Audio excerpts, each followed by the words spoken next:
It's been an excruciating 6 months since 14-year-old Fatima Avelica watched, sobbing, as immigration agents picked up her father on the way to school.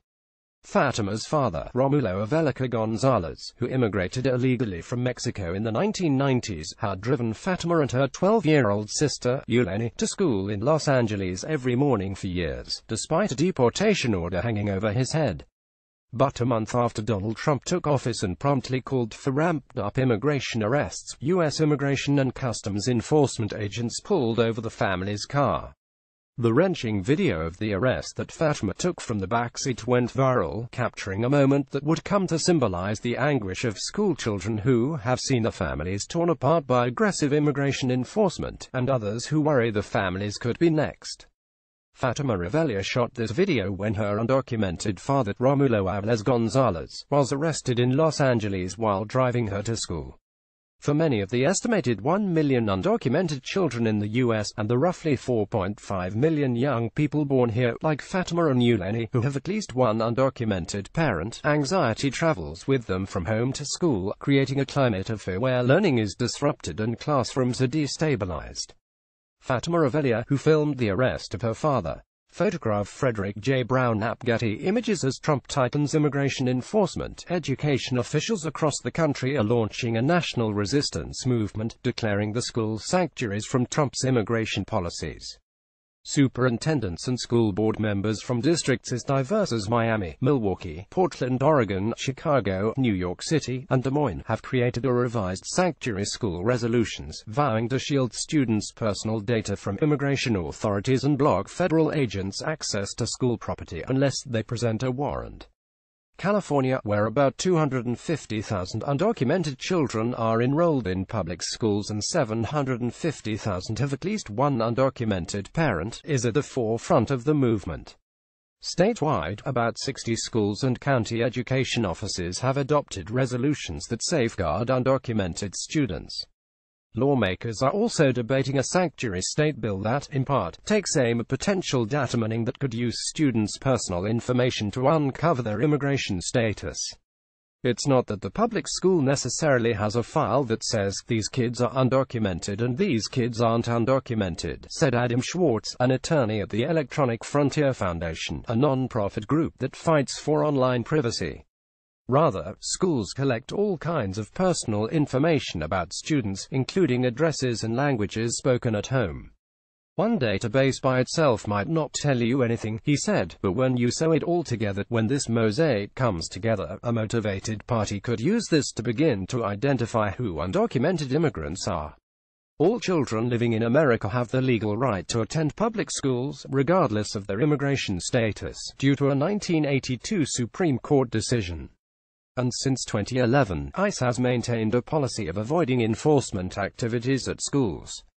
In a statement, agency spokeswoman Jennifer Elzier said the policy remains in effect under the Trump administration, adding that the Department of Homeland Security is committed to ensuring that people seeking to participate in activities or utilize services provided at any sensitive location are free to do so without fear or hesitation, though she adds that authorities will no longer exempt classes or categories of removable aliens from potential enforcement.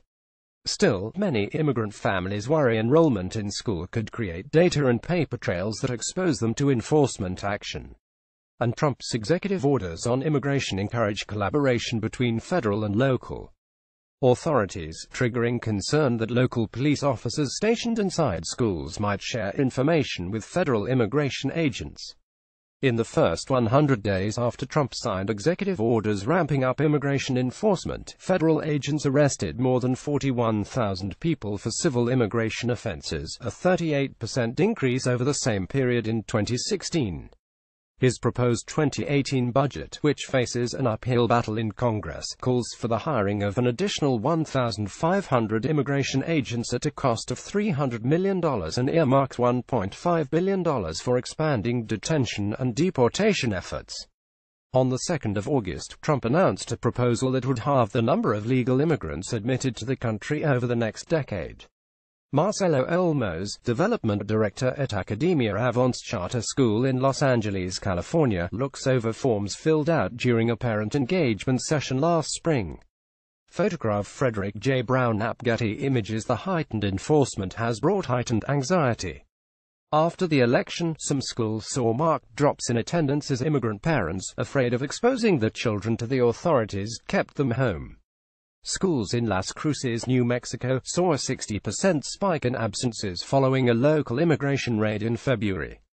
That coincided with the National Day Without Immigrants protest, when several districts across the country reported a surge in absences, but many students didn't return to class for a month or longer. Now, as school reopens, the Las Cruces district is opening international welcome centers at 4 high schools to better serve students who are new to the U.S., said Roberto Lozano, the district's chief officer of equity, innovation, and social justice.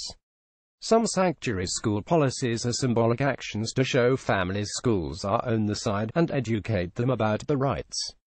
Earlier this month, Los Angeles, where Fatima and Euleni still attend school, rolled out the We Are One campaign.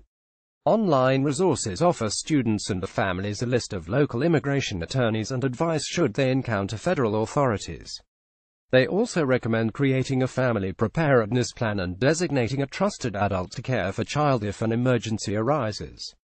Coincidentally, in the days after LA Superintendent Michelle King announced the campaign, Fatima and Evelina got some good news. On the 10th of August, an immigration appeals court threw out the father's deportation order. He could be released on bond by the end of the month, though deportation proceedings could take years. In Oakland, California, schools have new posters, in multiple languages, that proclaim Oakland schools as sanctuary schools. You are welcome here. Walls speak, said Nicole Knight, executive director of the district's English language learner and multilingual achievement office. When the community comes in and this is one of the first messages that they see, that's comforting to them. They know that the school has the back. Francisco Negron, chief legal officer at the National School Boards Association, said he fielded questions from education leaders after the election about the legality of sanctuary resolutions. His advice: be cautious, because sanctuary is not a legal term and is, in some instances, politically loaded. In those conversations, Negron said, he warns districts not to overpromise the protections they can provide to undocumented families. Though they don't always carry much legal weight, sanctuary school resolutions help ease parents' and children's anxiety by ensuring that teachers and principals know how to respond if immigration agents go to a school or request student information. A new sanctuary school policy in Portland, Oregon, reminds staff they may not disclose the immigration status or other personal information about students, citing the Family Educational Rights and Privacy Act. In Oakland, school administrators receive training this month on what to do under the district's sanctuary resolution should enforcement activity occur at an area school. The resolutions can also help counter fear generated by heated political rhetoric and misinformation. In a television interview earlier this year, Rep. Mike Ritchie, a Republican member of Oklahoma's House of Representatives, said the cash-strapped state spends $60 million to educate non-English-speaking students and that officials should identify them and then turn them over to ICE to see if they truly are citizens. And we really have to educate non-citizens. Ritchie later said he was referring to non-English-speaking students with criminal records. If they're a criminal, they should be turned over to ICE, he said. I think murder trumps educating a 16-year-old. That sort of talk, some school officials say, is why sanctuary resolutions are so important.